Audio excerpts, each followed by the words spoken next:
test, just to play, just to try, try it out, see what happens, film some things, see how it goes, you know?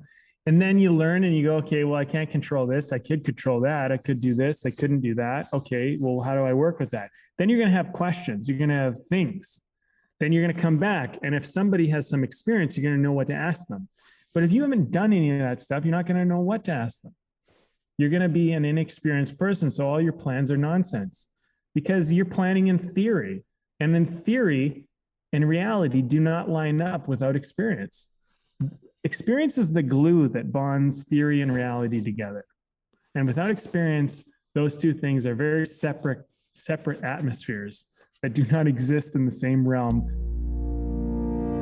This is Way of the Artist with Brandon Colby Cook and Evan Schulte, identifying your blocks and demystifying your struggles so that you can claim your own path and make your life a work of art.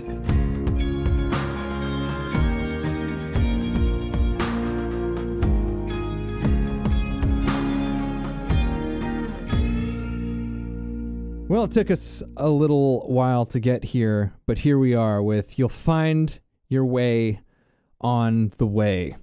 I think we got some interesting avenues to discuss with this one. We talk a lot. I mean, we are called Way of the Artist after all. So, everything is kind of about the way, finding your way. What is your way? And that whole exploration and all of the facets and branches of what that all means. And I think if we've learned anything about this, Brandon, is that there's no set thing. It's never set. It's never something that you can just like grab onto and that's it. And, you've never arrived at any point. And in fact, actually, there was a quote that I shared with you, which was part of what has spurred on this conversation from Lao Tzu, which is the good traveler has no fixed plans and is not intent on arriving. Man, that's like a great quote for Way of the Artist. Here, it has a lot to say, but I think we're going to get into a lot of things. I'm really interested in particular about like just letting things kind of fly, letting your stuff, just allowing yourself to share your stuff and how we are more often more ready than we think we are, and how we can unnecessarily delay and hinder ourselves, and the wisdom and value of just to allowing yourself to just take action. Well, Evan, I didn't know you were going to stop there. I didn't know I was going to stop there either. So I thought, I'm like, am I about to say something else? I guess not. I was waiting with bated breath. Taking action. It's an important part of your journey. I mean, if you don't do anything, none of it really matters or adds up to anything. So at some point you got to take action. And I think like part of what we're talking about, and I think this is going to go in a bunch of different arenas. So I don't even know really like how to say this is where it's going, but I can say that like a lot of the time you're on the journey already before you figure out where you're even going. And I think that there's this confusion that somehow you need to know where you're going before you even take your first step. And I just don't think that's true. I think a lot of the time you think you know where you're going when you take your first step and you go, okay, well, this is where I'm going. And then you walk along that path a little ways and then you realize, actually, no, I'm going over here. And I thought I was going there, but I'm actually going over here. And the problem for the procrastinator and the person who basically just never takes action is that they always are just plaguing themselves with like, I got to figure out where I'm going. I got to be organized and planned and sorted out. And they don't make room for the fact that this whole path that you think you're on is just kind of made up as you go. And I think for the people who are very, they like structure and they want things to be very linear and they want things to be very predictable. you have a tough time with this kind of stuff because you spend an incredible amount of time in your planning stages. And then just think about it. Your plans are worth nothing. And I mean nothing unless you take action on them. And there's so many people out there who sit around planning all day and never taken action. And literally, guys, you have never gotten anything done. Planning means zero in the real world. It's all in your head. It's all made up. Nothing counts until you actually do it. So the action takers, although sometimes careless and unplanned, tend to get more done than the planners simply because they just do it and they figure it out as they go. And so here's the thing. If you're a planner and you're a procrastinator, what you're actually like, if you identifies that, like if you notice that about yourself, what's happening is I want you to recognize that you're a very intelligent person, because intelligent people tend to plan. They tend to procrastinate and they tend to work it out and get it organized. Mm-hmm. Problem is intelligence is not always your best friend. And it's great to be intelligent, but sometimes it's good to just be a dumbass. I mean, like, I honestly, I'm just telling you this because like at a certain point, you just have to say like, I'm too smart for my own good. I need to just take an action and get this ball rolling. Well, yeah, there's a number of interesting things because like for me, I understand as somebody who has procrastinated a lot in their lives. Oh, smart, Evan. You know, but too smart like, for your own good. Yeah, like it is like you're using your intelligence against yourself. Procrastination is fear. Like let's call it for what it is. Procrastination is not, to say that it's just procrastination is laziness is actually lazy itself is a lazy understanding fear. Of it. Yeah, for a lot of people believe that as well. Totally, yeah. Absolutely. It's all just a fear, and in many ways, planning is a defense mechanism.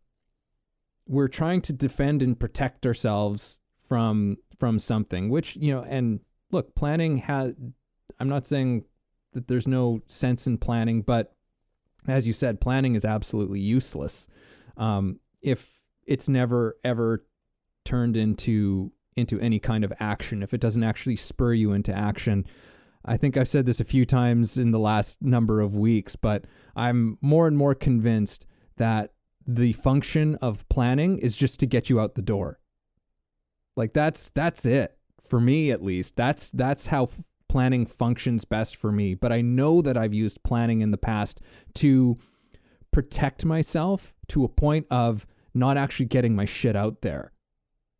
Not actually daring to do that thing, trying to have the perfect solution and answer to any possible thing that might come up. The problem is that you're gonna inevitably and sometimes very suddenly come up to something that you didn't plan for. Like it's pretty much inevitable. So I think that there's this fear of making a mistake from my own experience of dealing with procrastination and that fear and that anxiety that you're living with is that it feels like, for me, it's this general fear of falling into a hole that I can't get out of, making a mistake that I can't recover from, that something going wrong that will be the end of me kind of thing. It's just, and it's always generalized. It's nothing specific, right? It's then maybe like, oh, my reputation will be ruined. I'll have no money. I'll have, like if this doesn't work or what if people don't like me? What if people, talk bad about me? What if all of this fails? And the thought of never being able to recover from that, not being able to handle that, not being able to whatever, to respond adequately. And for the most part, I've begun to realize how unnecessary and untrue a lot of those thoughts are, and how actually you often find that people are a lot more supportive than you think. I think sometimes you're looking out there at like a scary world and feeling like, oh, like people are going to just, you know, they're going to hate this and they're going to try. And hey, look, there's a reality to that. We live in a society, in a culture with technology where people will just troll. People will just talk shit. That does exist. But for the most part, people are pretty decent. You know, people are pretty decent. And just as a reminder, the trolls, like, they're not worth a half a second of your thought. The things they have to say in their comments are not worth a fucking ounce of your energy. Nothing. Anyone who just wants to shit talk, anyone who just wants to tear down and just be bitter and criticize and like these people, like, I have sympathy and empathy because I have a sense of where that comes from. But for you as a person who's trying to put yourself out there, particularly when it's a scary thing, and it's always a scary thing on some level, but it's just not worth it. It's not worth a second of your energy and effort in worrying about what people like that have to say. So, yeah, there's just, I just wanted to cover it. There's this fear of, I think, falling into like this hole that you just won't get out of. And for one, that's just not really true. And something that you were talking about, Brandon, and I'll turn it over to you, but it's this thing of you don't know necessarily what you have to do until you're doing it. Sometimes just getting out there actually tells you and directs you through the immediate response to doing it, of what actions you got to take, where you got to go next. That planning just can't address. So, Brandon. I know I ranted there. I ranted for a bit. Oh man, there's lots to say. I think it was Jim Rohn. I think it was him who said this. I could be wrong, but it was something along the lines of the closest thing that some people will ever get to success is taking a bite out of you. The closest they'll ever taste success is taking a bite out of you. Something like that.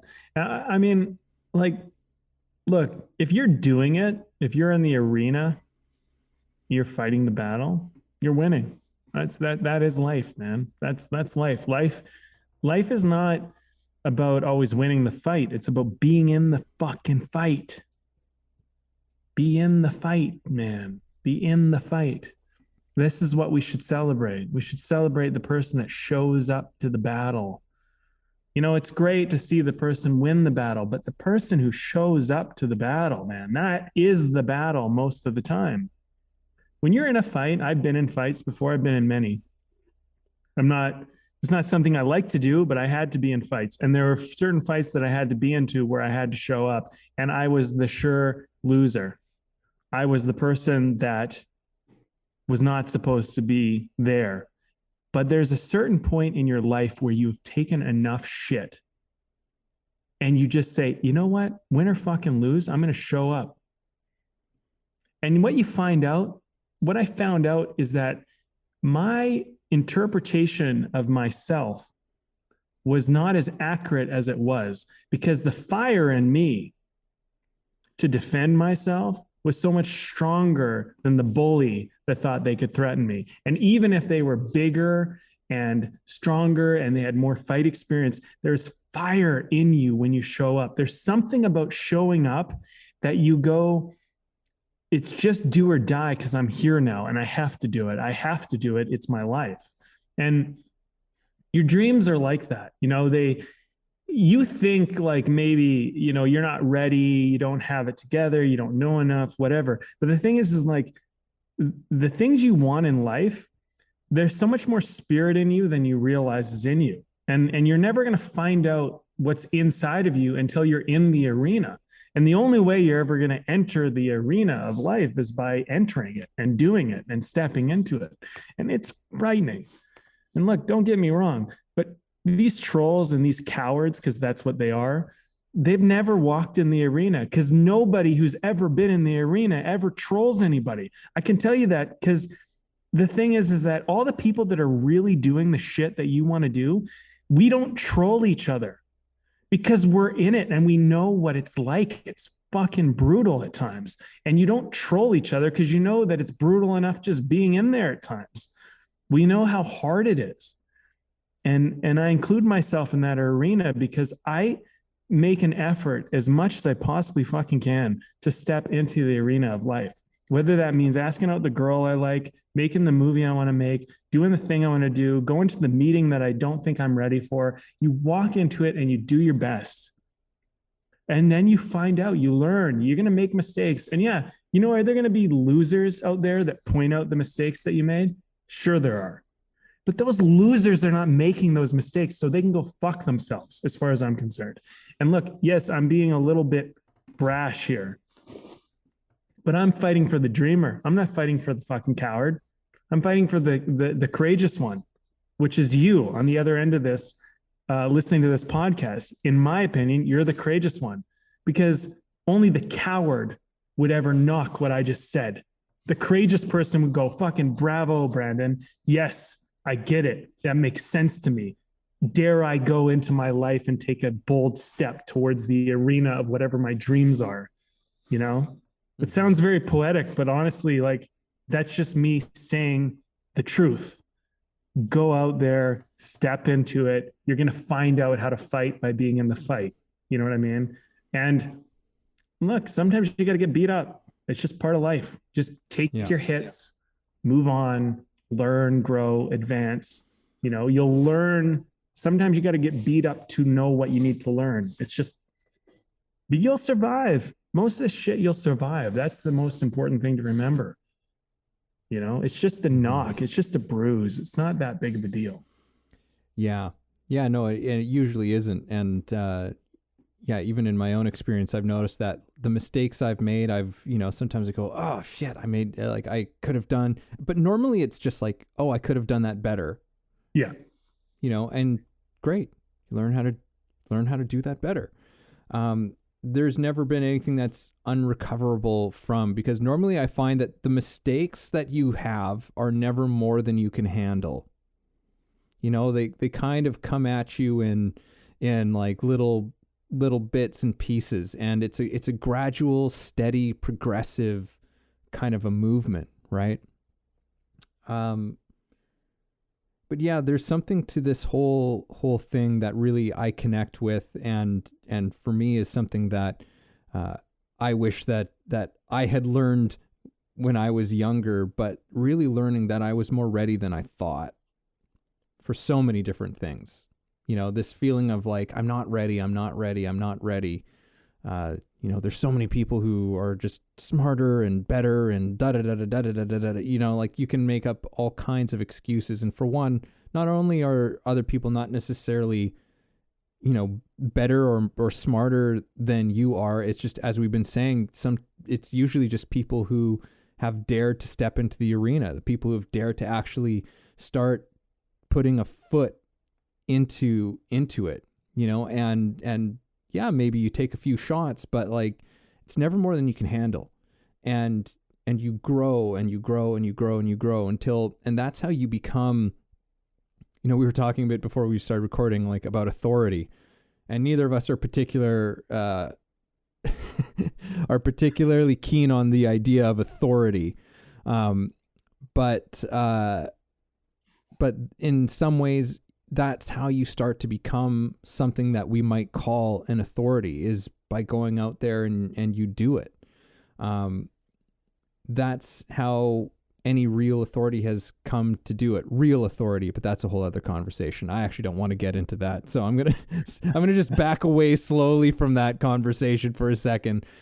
But this thing of, you know, the ideas that we have about being ready. I remember years ago when I went and did a trip to Europe by myself when I was a much younger man.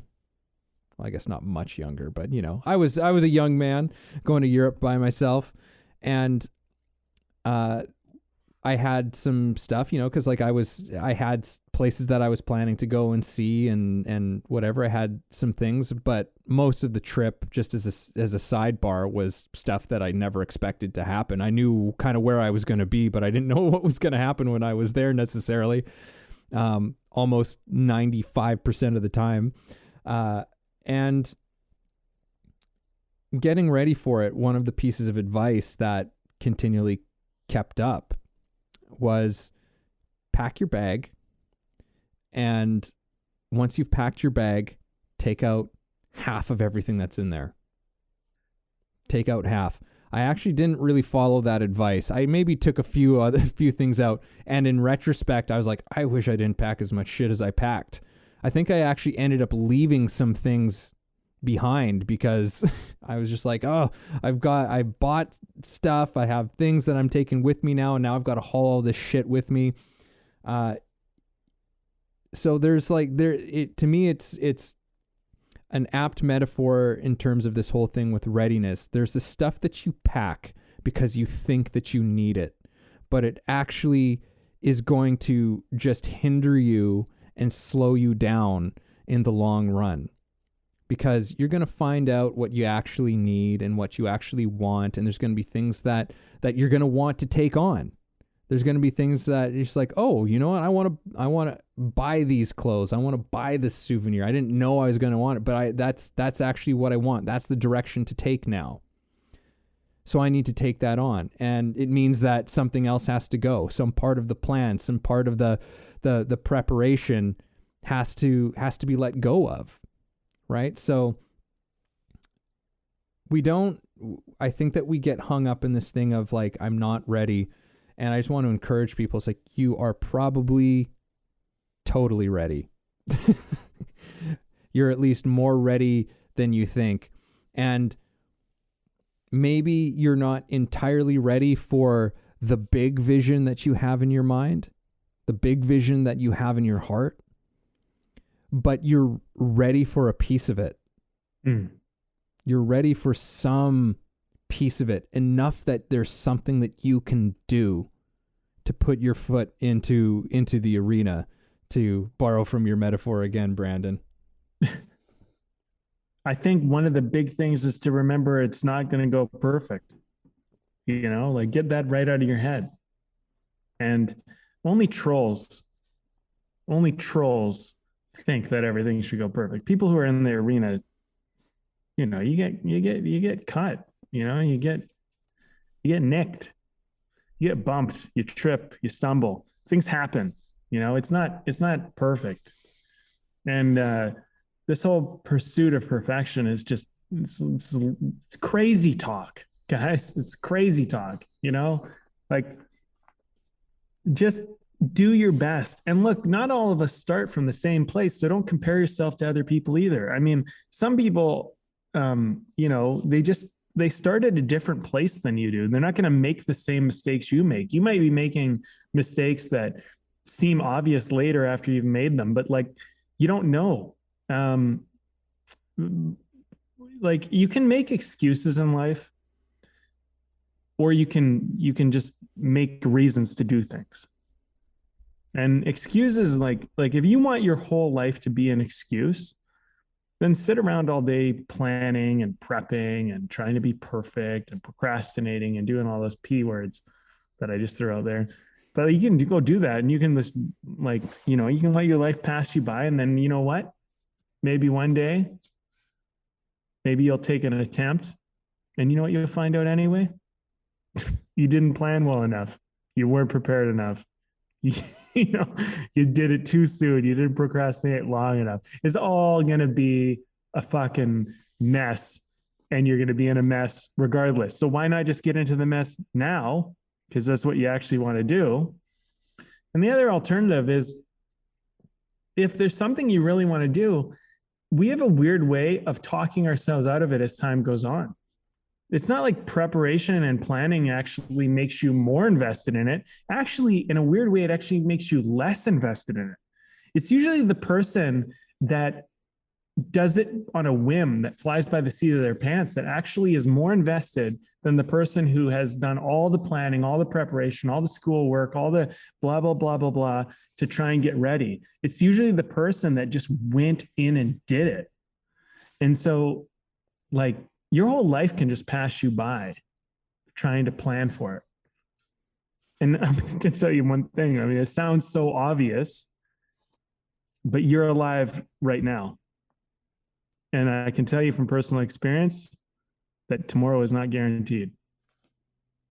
So you're alive right now. And right now is what you do. And if you want to wait, that's what you're doing. And if you want to do it, that's what you're doing. But you're either waiting or you're doing it. So I say, why don't you just take a fucking gamble on you? Why don't you bet on you?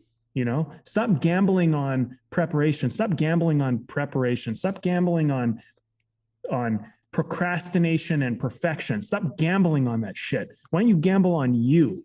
Because you're alive now and this is happening now and your life is right now. And you do not know that tomorrow exists. You really don't. You think you do. You think you have time, but you don't know that for sure. And the only thing you're going to be wishing if you were dying tomorrow is that I wish I did it. That's all that's going to matter. If it really matters to you, if it's truly in your heart, that's all that's going to matter. So why not just do it and die doing it? Die doing it. Don't die waiting on it. Don't die procrastinating about it. There's so much more in us than we give ourselves credit for. And I think like that's a big thing about this talk, right? It's like, you're going to find out on the journey where to go. You're going to find out where you need to go and what you need to do, but you're already going to be walking it. You're all going to be on it. And you know what? Most authority figures that you look up to, half of them are bullshit. They've never even walked the path. They've read a book on the path and they're telling you what they have learned from other people and studied of other people. Those people don't even listen to them because they're useless. Then there's the other people that are on the path. None of them have made it to the final destination, guys. None of them. They're all on a certain part of their journey, and they're telling you based on the experience they've had to the degree that they've gotten along the journey. Those are the action takers. Those are the only people you should listen to in life. And none of them have gotten to their final destination, because even if they did get to where they thought they were going to get, they just set a new destination and they're walking that one now. But you might respect the fact that, hey, like this person took a few steps in that direction and like maybe they could tell me a thing or two, you know? So why don't you be one of those people who actually walk the path? And you might walk it wrong, but hey, look, you can look back to everyone else and say, look, this is not the way to go. I already walked down that way. I made a total mistake. It was not the right way to go. I'm going this way now. And you know what? There's something in that. There's something valuable in you doing that. It helps everyone who comes after you, but it also helps you because then you learn what's the wrong way to go. And you're going to learn some things from that. It's not theory. It's reality. It's the real deal. You know, you're in it, you're doing it. Yeah. You know, like sometimes Brandon and I like to just throw out whenever we're thinking of any topic and trying to hash out what we're trying to say and get some clarity around it. We ask like, well, how does the master artist practice this? How does a master artist, you know, whatever art they're in, but how does the master artist, what is their mentality? What is their outlook, their perception on this? And a master artist, before they engage in any work, or when they engage in any work, recognizes that it is full of unexpected things that are going to come up. There's an understanding that it is a journey that does not necessarily have an answer to it. It's, there's this great quote, and I'm sure lots of people have heard it, but it's like, it's like, don't try to have the answers today that you don't have. Live the questions, and perhaps in some distant future you will stumble into the answers. Right? Like it's the question is so often more important. And that's very often what I think a great artist comes in with, is a question. You know, what if? What would this be like? What would, you know, like it's that question. And that question is asked on the canvas, the metaphorical canvas. Let's expand our idea of what that means in this one. But you know, you ask that question on the canvas, and you see what comes out of it. And maybe there's an answer there, maybe there isn't an answer there. But maybe there's a perspective there. Maybe there's, who knows, right? But the thing is that you don't know. The master artist doesn't know what's there until they're doing it. You know, I've heard Daniel Day-Lewis in an interview talk about his annoyance essentially at a lot of the press kits that are done during the filming of a movie, because, you know, he's pulled aside, you know, and sat in a chair, you know, like on the set somewhere, and is being asked about, you know, what has the process been like or whatever. And I remember his answer was, I don't fucking know. I'm in the middle of this process, right? How am I supposed to answer that? Yeah. How am I supposed to, like, I'm in the middle of it. And whether there's any sort of answer to that, like, it's not going to happen now. It's not going to, we're not going to find it, right? We just need to sometimes commit ourselves to the process, commit ourselves to the question, commit ourselves to just stepping out with that vision and seeing what happens, seeing what comes from it, seeing what we can learn. And, you know, it's through those things where you really start to find your place to a certain extent. Like, I know, as also being, you know, a person who runs a business as well, that I've gone through all sorts of different, like, journeys in terms of how, like, I'm communicating to people about what I do.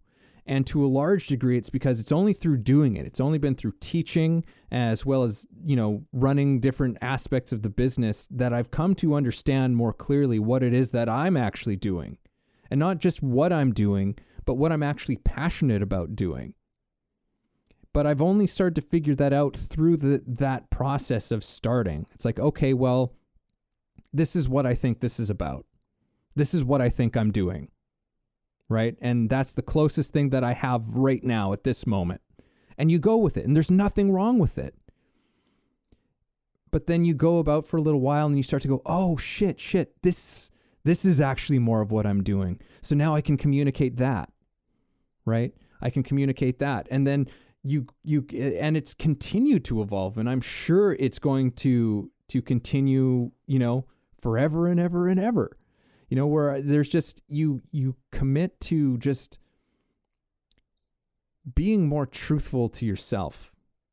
You know, you commit to just being more honest with yourself about what you're doing, what you really love, what you really care about. I think that's really, for me, a huge part of it. And you just, when you continue to do that, and you have that commitment and that pursuit to do what's in your heart and to actually do it, that you start to figure it out.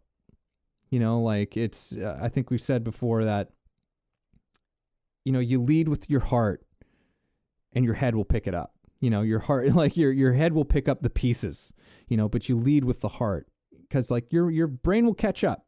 Your brain will catch up, but it can't give you that thing that the heart has inside of it. Mm-hmm. Which is the key for you. The mind is just a tool.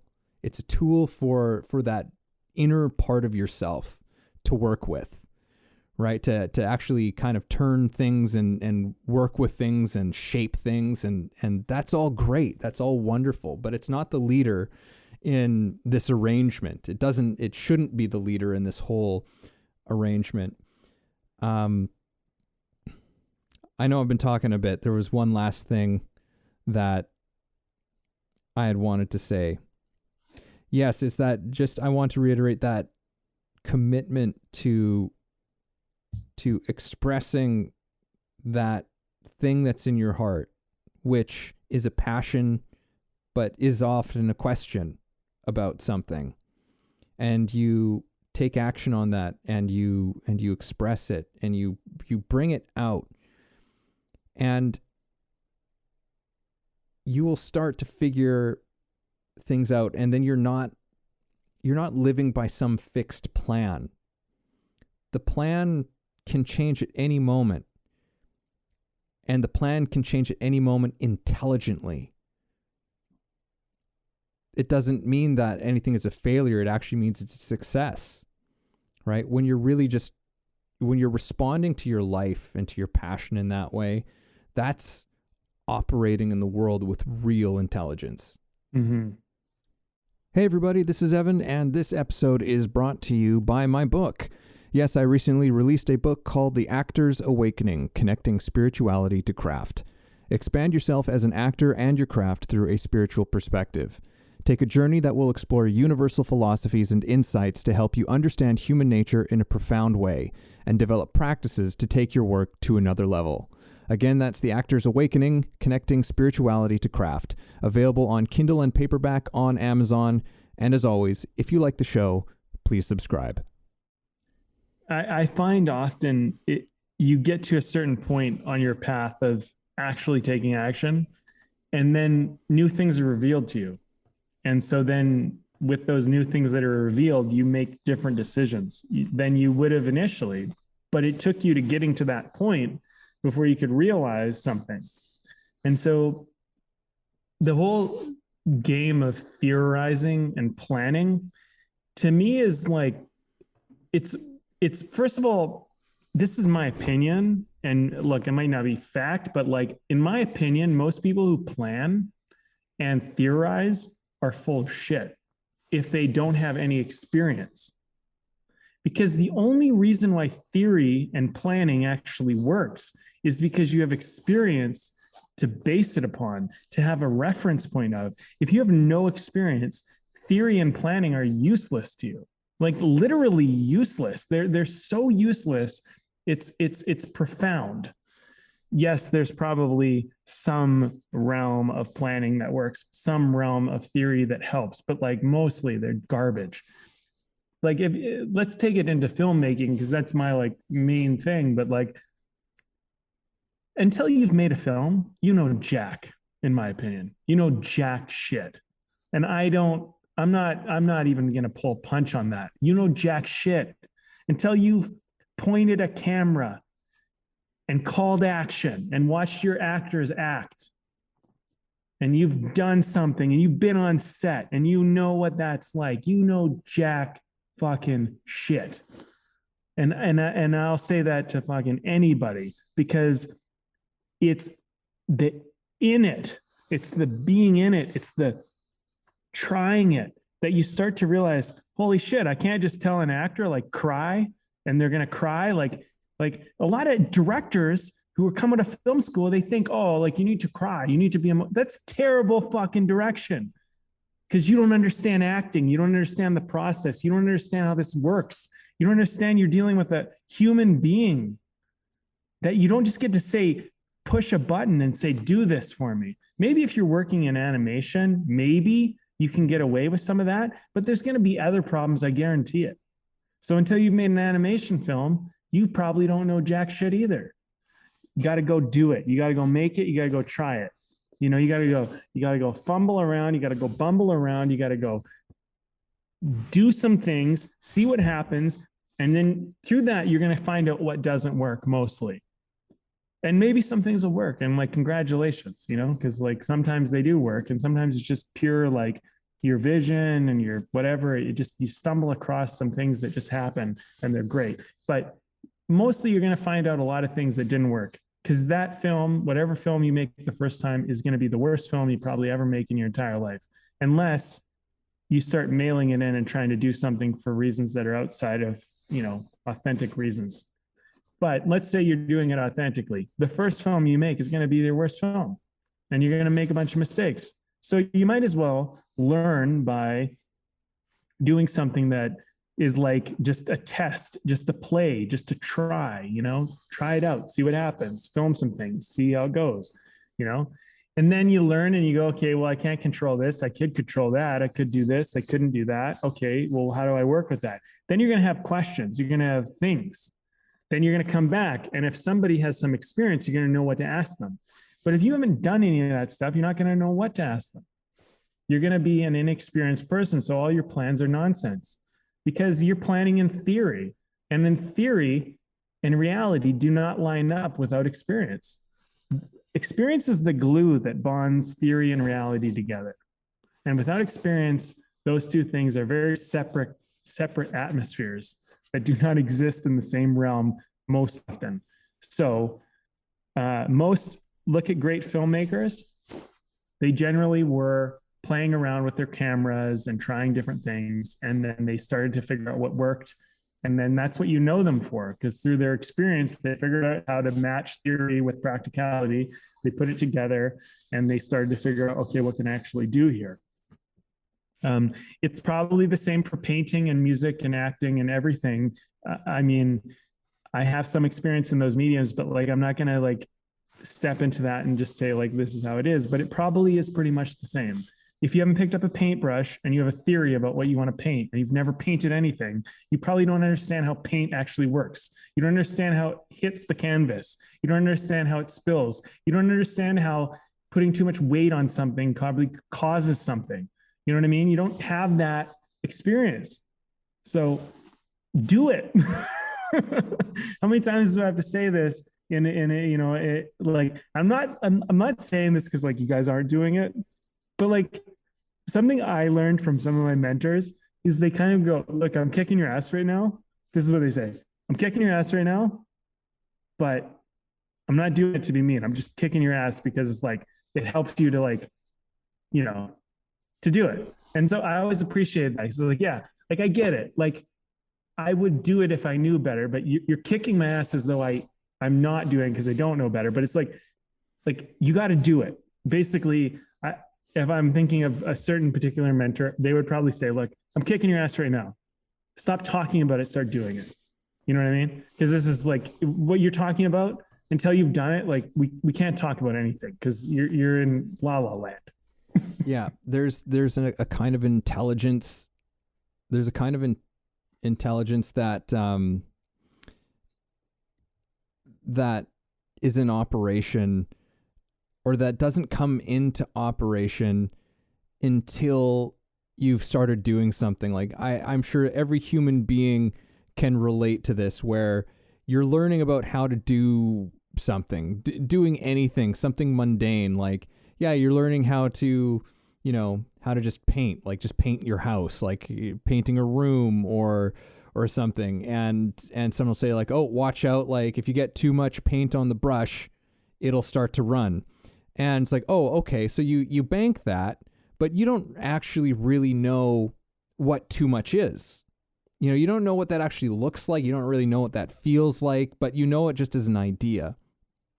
And then you actually put the brush to the wall, and suddenly you go, oh shit, yeah, the paint really does start to run if you got too much paint on it. So that now you've actually learned, you can actually make a real adjustment because you have a real experience with it and a kind of learning and understanding that's come out of it. Hilariously, like situations where, like riding like something like a quad or something like that, like a quad bike or something to that effect. And being told like, oh, be careful, it's got a lot of kick, in the first gear. And you go, oh, okay. And not having ridden this first, and then you hit it and the thing you almost go flying off of it, even though you knew that was a possibility, even though you knew that that could happen.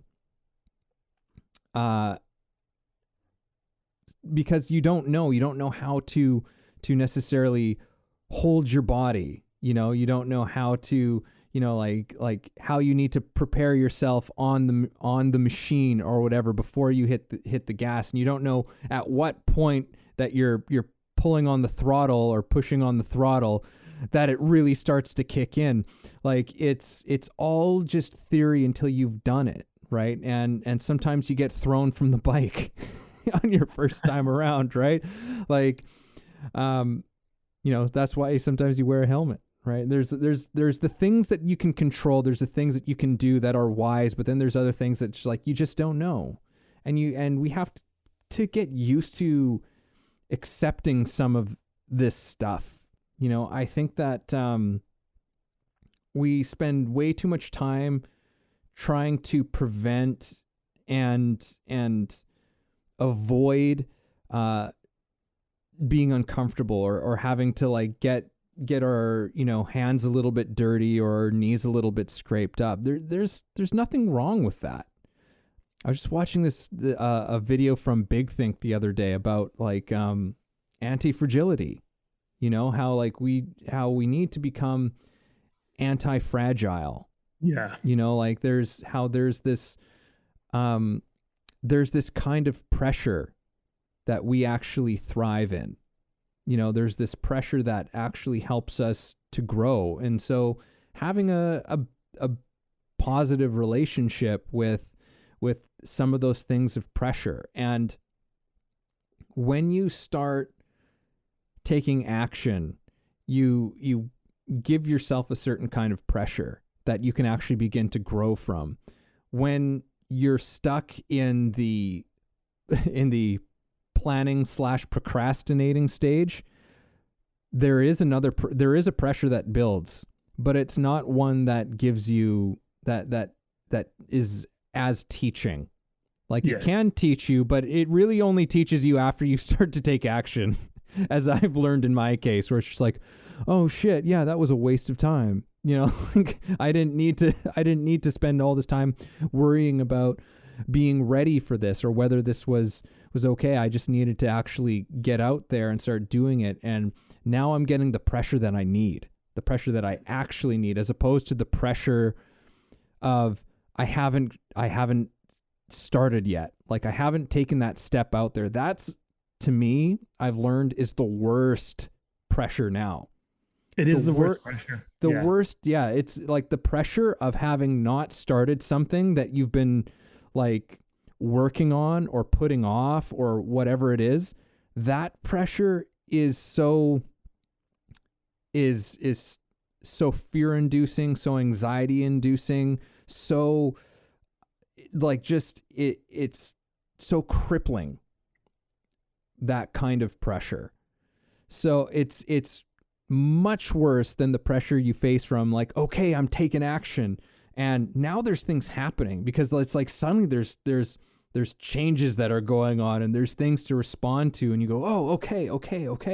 Like, and it's much more exciting. It's a hell of a lot more fun than that kind of non-action pressure where you're just sitting inside yourself in an unpleasant soup. Yeah.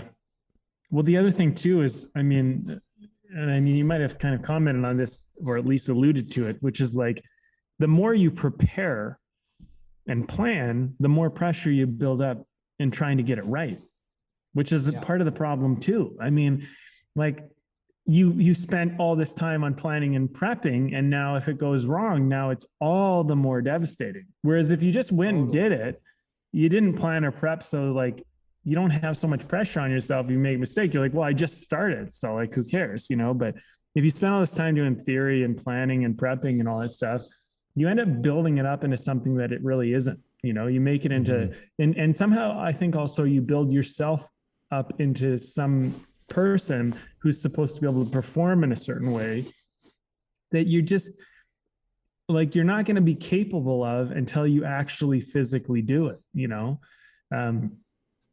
I I mean, it's interesting. Like anybody who's done any type of mechanical stuff will know what I mean. But it's like when you push the gas pedal of a forklift or a side by side or an ATV, or you pull the handle on a dirt bike, right? And you feel that pull, and you don't know how much more it could give because you never even pulled it all the way yet. And if you pull it too hard too quickly, you're like, whoa. Like I remember riding like when I'm in my early 20s, I remember I was on a 150 or 125 bike. I think it was a 150. And I remember I pulled the handle back, and the thing started doing a wheelie. And I was like, oh my God, and I had to put my feet down because I was going to flip the whole bike over. And I didn't even realize how much power the thing had in it because I never really been on one before, And the thing is like, you just don't know the feel of it. And I think one of the big things we're talking about today is just about how, like, when you're on the path of whatever you're doing, there's a feel element that we don't always factor in. It's just feeling it. It's just kind of getting in the groove of like, what's my body sensation and relationship to this? It's so important. And theory just will never teach you that. It will give you ideas. It will kind of give you sometimes options that you don't have, or maybe even directions that you didn't know about. And theory is a wonderful thing to some degree, but in my experience, it really is only valuable once you have experience. Like how to drive a forklift better doesn't matter until you've actually like mobilized the machine. And like I've done forklift training, for example. I'm forklift certified. It's one of the machines I know how to drive. And it's a cool machine to drive, honestly. Like I've driven a whole bunch of them and they're not all the same. I've driven electric, I've driven gas, I've driven bigger ones, smaller ones, all sorts of things. But when I did the test, you sit there and you talk about theory and you talk about safety, and all that stuff's good to learn. You should learn about safety. I mean, when you're dealing with machines, you should learn about safety. You should understand some practicality. Don't get me wrong. I don't think you should just throw someone a machine and say, okay, drive it. Lift this heavy thing. Yeah. You shouldn't do that. But there's within reason. I never really learned how to forklift drive until I actually stepped into the machine. And then once I stepped in the machine, all the theory I had learned in the past and everything I learned in the future became relevant. But it really is very, maybe there's an exception to some people, but for most people, you're not going to know until you actually handle the thing you're trying to do, until you actually are in it, doing it, trying it, feeling it. Body feeling is incredibly important in the relationship to knowledge and awareness and growth. Yeah. Well, yeah, I mean, in particular, there's certain circumstances where you're dealing with where there are safety concerns, but it still goes to prove the point that even in those situations, it's like, okay, we have this theory, but now we have a test. You have to now demonstrate that you can do this, right? Because we distinguish that there is a difference between the theoretical knowledge of it and being able and capable to actually do something, right? So we still recognize a difference. Another sort of metaphor that came to mind in this conversation is something like water skiing. Like, I don't know if you've ever been water skiing, but I remember learning how to do it. And it's like, people tell you like, okay, like I'm going to do it. It's a little nerve wracking usually learning how to water ski because you see people face plant and maybe you will face plant. But, it's like, okay, so you kind of lean back. You want to get the tips of the skis just above the water. You hold the handle out in front of you, and then we'll start pulling. And it's like, and that's, you get some basics about how to just get yourself set up, right? But nothing can prepare you for the first time that you suddenly feel that rope and that handle pull in your hand. Yeah. And it starts lifting you out of the water, or you maybe like you didn't hold your legs like firmly enough, so you just kind of end up flopping forward or whatever it is. So it's like there is that body learning. Like we learn with more than just our minds. Yeah. Like our consciousness is a very complex things, and we learn in ways that go beyond just the mind, or at least the conscious mind. So it's like you usually, most people fail a few times trying to get up their first time out water skiing, right? And even the first time you get up, you're shaky, because now you're like, okay, you figured out just a little bit of just the getting up part, but now you got to figure out the standing up part. Yeah. Right? Now you got to hold it. Now you're feeling like the water underneath your feet as you're moving. And then you start to get used to that, right? And maybe you get like, there's so many parts of the process, but you start to get more adept at these little things, and they start building up. Next thing you know, you're starting to make yourself turn. You learn how to make yourself be able to move left and right, how to go over the wake. That's always kind of like a terrifying first thing that you try, right? Because it's like, all right, now I don't know how to go over the wake, but now I've got to go and do it. No one can tell you. Back over the wake. And come back over the wake, which is is even harder. And like you've got, no one can really tell you the thing. Like it's which is very much like an aspect in stuff like Zen and Zen training, right? Where it's like they'll ask peculiar questions or things. Like, there's like an old story of like a Zen master who was getting old and was going to be dying pretty soon. And so there needed to be a new person to take over. And he had, I think it was like a pot, like a flower pot or something like that in front. And he asked the students, what is this? Like, tell me what this is. And people responded in kind of like a lot of their interesting ways. And then it was like the cook or something who had been there for years and years and years and years. And he came up and he picked up the pot and he smashed it against the wall. And he became the master, allegedly, of the school. Because, there's like, maybe to put it in a bit of a better example of that, it's like the difference between the sound of a gong and the words, the sound of a gong. Right? The difference between the meal and the menu. Yeah. So to speak, right? Like it's the theory and the planning and the practice and all of that stuff. That's the theory and the planning and whatever. That's the menu. But it's not the meal. It doesn't have the nourishment. It doesn't have the flavor. It doesn't have the substance. It's all just words at that point. So I don't know. I think I've probably beaten that one bit more than I need to. But it's a good example though, because like thinking of being warm when you're cold and actually having a fire next to you, there's a difference. And actually thinking about being warm, your mind is powerful. You actually will feel warmer if you really focus on it and you center yourself in that. But you're not getting warmer physically.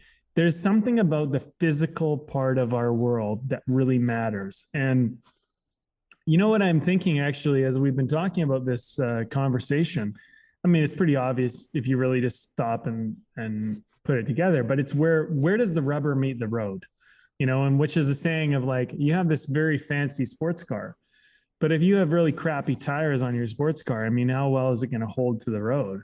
And you can have the most powerful engine, the best gearbox, like the best body of the car and all of that stuff. But the rubber meeting the road really does matter in how well that car will perform when you're talking about an automotive type of situation, right? So, there's a part of the artist where we need to just like look at it like, where does the rubber meet the road? Where do I actually interact with the thing?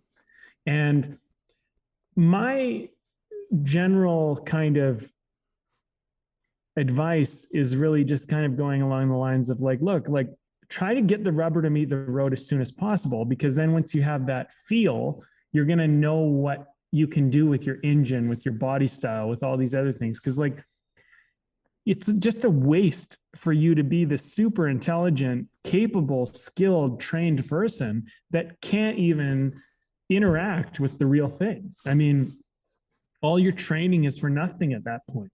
Am I saying that having a training and preparation and theory is meaningless? No, I'm not. I'm just saying that it doesn't matter unless you go to the basic foundational point, which is, where does the rubber meet the road? Where does the thing actually interact with the thing that matters?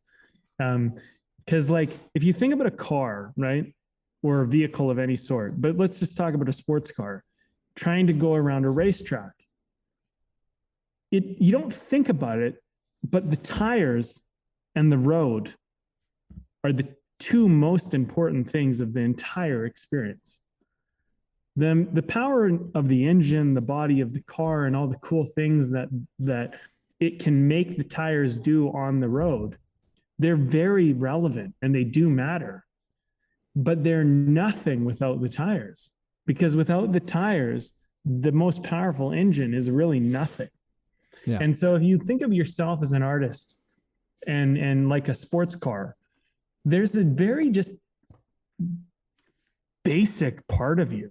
You just need to be rubber meets the road. You just need to think about, how do I actually interact with this? I think acting is a great example of that, because, you have these actors and they go home and they practice their lines and they prepare the scene and they figure out how it's going to go. But until you're actually in the scene, interacting with the other actor, none of that matters. And if you try to stick to it when things go a different way, your performance is going to be crud. So, if you go back to like the basics, and then all your training can come in to assist the basics, wonderful. But if you don't have the basics, really your training and all that other stuff is just useless for you. It's really not going to help you. It's actually going to probably make it worse in a weird way. Yeah. Yeah. If you don't know how to actually really listen. Yeah. That was one of my teachers, he had this sign in his classroom. He had a few of them, but one of them was really talk, really listen. I mean, it's that is rubber meets the road in acting. Like, really talk, really listen is rubber meets the road. Yeah. That's where it begins. Because like, if you're not really talking or really listening, nothing you've learned matters. Yeah. Yeah, totally. None of the technique will save you in the world if you don't know how to do that. It'll make it worse. In a weird way, you can be so well trained that you actually do a terrible performance if you don't really listen and don't really talk. Yeah. And I mean, we could probably find every rubber meets the road in every art, but I know for acting, though, that is rubber meets the road. That is the touch point between really doing it and theory. You have to really listen and you have to really talk. And if you can do those two things, then everything you learn beyond that becomes, it actually helps it. But without those two things, it all hurts it. It's weird. It's like totally. I'm glad that we talked, because like that's brought me new depth to that whole saying and awesome and everything. So I do appreciate that, because man, there's so many actors who pretend to talk and pretend to listen. It's crazy. I mean, it really is. It's because what I think of, and I mean, and look, like, I think you have a lot more experience with acting and training actors than I do, but like, I think we learn acting backwards because we want to get into it. We want to do it and we want to do it well. And we've seen what we've seen in movies and we just want to kind of replicate that. I think that's how a lot of people start. I think what I've kind of learned is that, gone through this journey of acting is that, that's one of the things I really have learned to appreciate about Meisner, is that if you just listen and respond, you solve a lot of the problems that a really well-trained actor ends up running into. But I feel like a lot of acting classes and stuff, sometimes they try to skip ahead. They try to go like, let's break down the scene and let's understand it. It's like, that's wonderful. You should totally understand the scene. Like, you need to. But like, if you can't even listen to the person, who really gives a shit? Because like it's just going to be so boring. Like acting, it doesn't like everything. Like even driving a sports car, it all just comes down to a very basic thing. But then you build upon a very basic element, right? And I think every art probably does that, you know, to some degree. It probably like I think I'm thinking music, for example. I play guitar a little bit, but something I've learned with the guitar is like if you don't know your chords, good luck trying to play a song. You know what I mean? Yeah. Like you got to know your chords. Like how do your fingers actually go onto the thing? And the ability not only to know the chords, but to move your fingers from one chord to the next. That was one of the most challenging things that I had to learn in the beginning. And I'm sure you're very familiar with this, but like, if you can learn how to do that, you can learn how to play a lot of songs because even if you only know 2 or 3 chords, you have a lot of options all of a sudden, right? Yeah. Yeah. Let's I think we got to wrap this one up. Yeah, okay. But let's do a quick beer whatever shout out. Sounds good, man. I'll go first. Okay, all right, go for it. Doing it. Okay, this is Valley Brewing. I honestly, I don't even know if I've had this before. I think I have. It's called Namesake Hazy IPA. This is a Alberta brew, so it's local, and I wanted to try a local one to where I'm at. They say it's a flagship, full-bodied, hazy, smooth drinker. It has a pineapple, melon, and peach notes, which it's been delicious. Super tasty, 6.8%. So you're getting it, but it's a good beer. You don't notice the alcohol content, and I'm enjoying it. So there you go. Nice. I am drinking one that's also up there on the alcohol scale at 6.5%. Not quite up to yours, but I'm drinking one from How Sound Brewing. And this is their limited edition robust porter. And it's raspberry. It's like a raspberry porter. And it's delicious.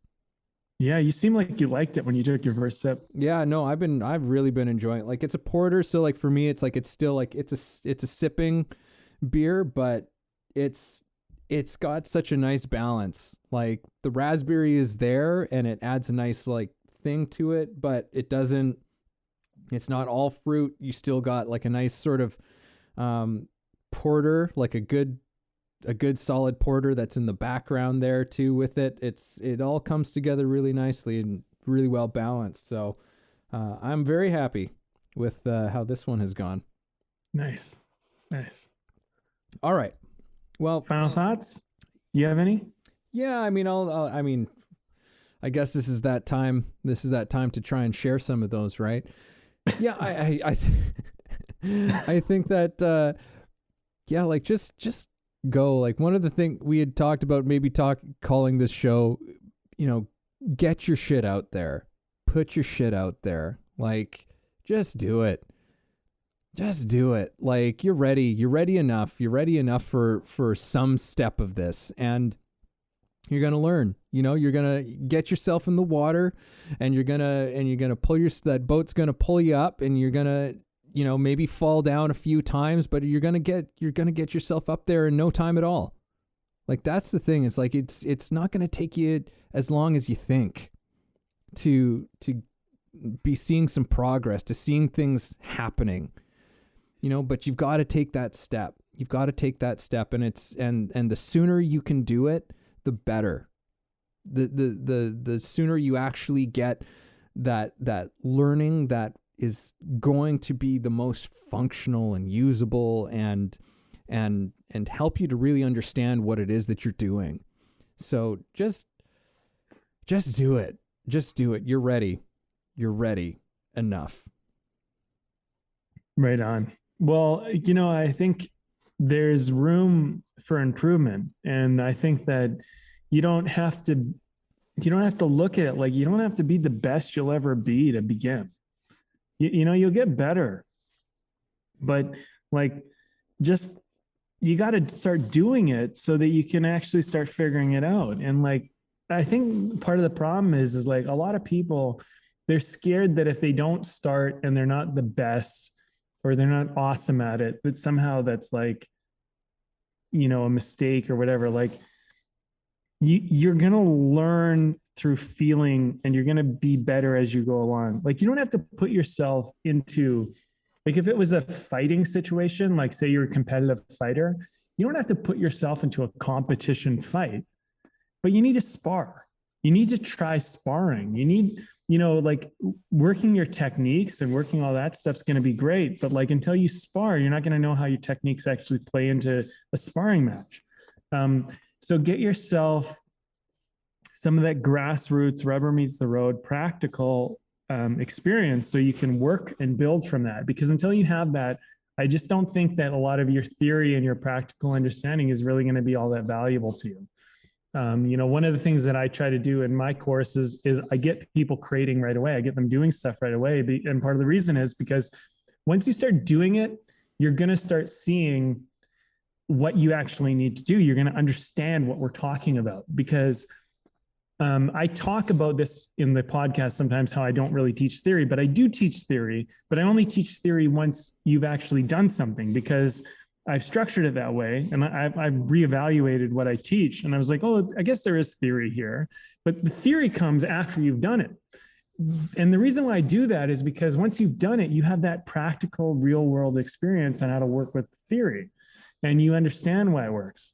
Another thing I'll mention, and I think this will help me just wrap this baby up from my side, but I have a client right now, and she started out of the gate in one of my classes doing some world-class work, like literally world-class, like just, you're like, wow, you're like protege level. Like you're like bringing in something that's just profoundly great. And then we worked next week, and this was the week before, we worked the last week, and we looked at it and we're like, wait a minute, this is actually not really helping achieve the goal we're trying to do. Like this is a great thing, but for like maybe a thriller movie, but the type of movie you're trying to do, this actually doesn't serve it. So we talked about, can we abandon these ideas? And what I'm so proud of her doing was she had great ideas that she was willing to abandon for better ideas she might come across. And so my point is that by doing it, she came up with great ideas. And, there's always a danger in applauding someone too early, because then they get these great ideas and they get attached to them. But the fact that she was willing to abandon great ideas for even better ideas, that's what this is, what I think Evan and I are trying to talk about. It's like, but once you're actually in it, doing it, you're going to find out, you're going to be wrestling it, handling it, working with it, and it's not always easy, but the thing is like when you have something to grab onto, it makes it a lot easier to like let go of it and actually try and grab on something else. If it's just theory that you're grabbing onto, you're not really grabbing onto anything. You're grabbing onto air, and then letting go of it isn't real anyway. And grabbing onto something else isn't real anyway. But when you're actually creating and you're doing it, you're doing it. And then if you let it go, you really feel letting it go. And that's an important part of the process of letting something go, grabbing onto something else, and, finding traction, if we want to call it that way. Find traction in your art.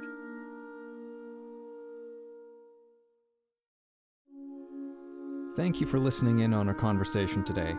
We hope you found something helpful that you can carry forward with you. Head over to our website, wayoftheartist.com, for more free exclusive material and learn about the show. If you haven't already, please support us by subscribing to the show, sharing it with people you know, and keeping compassionate, creative conversation going.